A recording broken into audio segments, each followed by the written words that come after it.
बार loan लेने की कोशिश की पशुपालन के लिए कि पशुपालन करना है, तो कहता है यहाँ कोई लोन नहीं है। और यहाँ सरकार अस्पताल से योजना आती है तो वहाँ बैंक वाले से कहाँ सुनाई होती है। वो तो कहता है अपनी पूर्ति कर रहे हैं, पूर्ति कर दिए हैं, अब जाके बैंक से मिलो। बैंक के पास जाओ तो मैनेजर बोलता है जाके उससे मिलो, अस्पताल वाले डॉक्टर से, तो वो उधर ठेलता है इधर ठेलता, कहाँ से होगा। बिल्ला बिल्ला लगा गए थे, बोले बीमा कर दिए हैं, इंश्योरेंस कर दिए हैं। एक भैंस का 30,000 15,000 15-20 हज़ार गाय का और 30,000 भैंस का मिल रहा है। इसमें गए थे स्कीम में, वो मिला कहाँ। अभी तक उसका भी कोई फ़ायदा नहीं मिला। कुछ नहीं, फार्म भर के रख दिए तो रद्दी हो गए सब। नमस्कार किसान भाइयों, आप सभी का स्वागत है हमारे यानी आपके अपने चैनल किसान भारती टीवी में। आज मैं यहाँ पे लखनऊ में, इस समय हमारे पास युगेंद्र यानी वीरू जी हैं। इनसे पूछेंगे कि किस तरीके से इनको भैंस पालन में तकलीफें आ रही हैं और किस तरीके से भैंस पालन करते हैं और इनके पास इस समय कितनी भैंसें हैं यहाँ पे। युगेंद्र जी, आपका बहुत बहुत स्वागत हमारे चैनल में। जी सर। आपकी समय कितनी भैंसें हैं आपके पास? 9 भैंस हैं। 9 भैंसें। युगेंद्र जी, तो आप इनका सुबह दिनचर्या आपकी कितने बजे से चालू होती है? सुबह 4 बजे से और शाम को 2:30-3 बजे से। और यहाँ पे कितनी भैंसें हैं आपके पास? अभी हमारे पास 9 भैंसें हैं। 9 भैंसें हैं, तो आपको लगभग कितना दूध मिल जाता है इन 9 में भैंसों में से? 35 लीटर। और 35 लीटर ये दूध आप क्या कहते खुद कुछ बना के बेचते हैं या फिर क्या कहते डेयरी खाने में? वालों को देते हैं, एक टाइम का, एक टाइम को डेयरी में देते हैं। जैसे आप बेचते हैं तो इस समय दूध का क्या रेट चल रहा है? अभी 50-45 ऐसा चल रहा है। और अगर डेयरी में किस तरीके से मिलता है? डेयरी में तो वही 30-35 38 ऐसा आता है।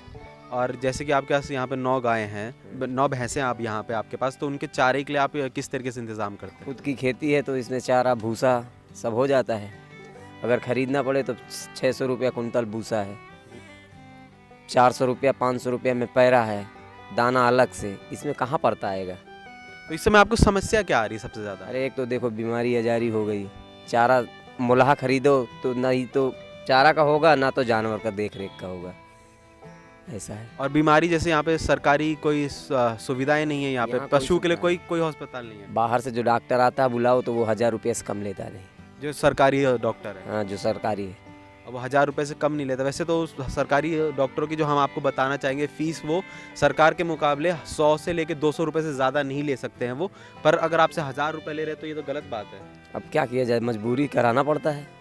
इस समय सबसे ज़्यादा कौन सी बीमारी आपकी भैंसों में है? अभी तो इतनी समय डगनाला खुरपका चल रहा था। खुरपका चल रहा था, तो यहाँ पे सरकार की तरफ से कोई योजना नहीं हुई? कोई नहीं, एक बार टीकाकरण हो गया था, हाँ। आज से वही बरसात के सीजन में, तब से नहीं है अभी। तब से कोई यहाँ पे आपको सरकार की तरफ से? और इस दाना आपको कितना रेट पड़ जाता है? दाना तो 2000 रुपये कुंतल का चोकर पड़ता है, 1000-2000 की चूनी पड़ती है। यहाँ पे हमारे साथ ये किसान है, थोड़ा परेशान है। ये कह रहे हैं कि इनको दाना, अगर इनकी खुद की खेती ना हो तो बाहर से दाना खरीदने में काफ़ी महंगा पड़ जाता है और दाना खरीद के खिला नहीं सकते। इनकी खेती इसीलिए शायद कर पा रहे हैं। और वैसे ज़्यादा मुनाफा नहीं आपको मिल इसमें रहा। कुछ नहीं होता है, वही में राशन खर्चा खुराकी भर निकलता है, बस ज़्यादा इनकम नहीं। महीने में कितनी इनकम हो जाती होगी अरे तब? वो खींच के 10-12 हज़ार। 10-12 हज़ार रुपये 9 भैंसों, और उनकी लागत भी, उनका भी देखभाल। पूरा इनका खर्चा पानी निकालने में 10-12 हज़ार बचता है। 10-12 हज़ार, और पूरा दिन इसी में खर्च जाता है। दिन भर इसमें लगे रहो। सरकार की तरफ से कोई मदद नहीं है, डेयरी की तरफ से? नहीं। डेयरी तो लोन देने के लिए कहो तो वो तो लोन भी नहीं देती है। मतलब आप जैसे सरकार कहती है कि हम किसानों को क्रेडिट लोन बड़े आसानी से मिल जाते हैं, आपने ऐसा कुछ भी नहीं है ज़मीनी हकीकत में ऐसा कुछ नहीं है? ना, यहाँ ऐसा कुछ भी नहीं। सरकार से आपने कोशिश करी लोन लेने बहुत की? बार लोन लेने की कोशिश की पशुपालन के लिए कि पशुपालन करना है, तो कहता है यहाँ कोई लोन नहीं है। और यहाँ सरकार अस्पताल से योजना आती है तो वहाँ बैंक वाले से कहाँ सुनाई होती है। वो तो कहता है अपनी पूर्ति कर रहे हैं, पूर्ति कर दिए हैं, अब जाके बैंक से मिलो। बैंक के पास जाओ तो मैनेजर बोलता है जाके उससे मिलो, अस्पताल वाले डॉक्टर से, तो वो उधर ठेलता है इधर ठेलता, कहाँ से होगा। मतलब आपको किसी तरीके की, और यहाँ आपने अपनी भैंसों का क्या कहते हैं इंश्योरेंस करवाया है? नहीं करवाए हैं। अब उसके लिए कभी कोशिश करी इंश्योरेंस एक करवा? बार ये लगा बिल्ला बिल्ला लगा गए थे, बोले बीमा कर दिए हैं, इंश्योरेंस कर दिए हैं। एक भैंस का 30,000 15,000 गाय का और 30,000 भैंस का मिल रहा है।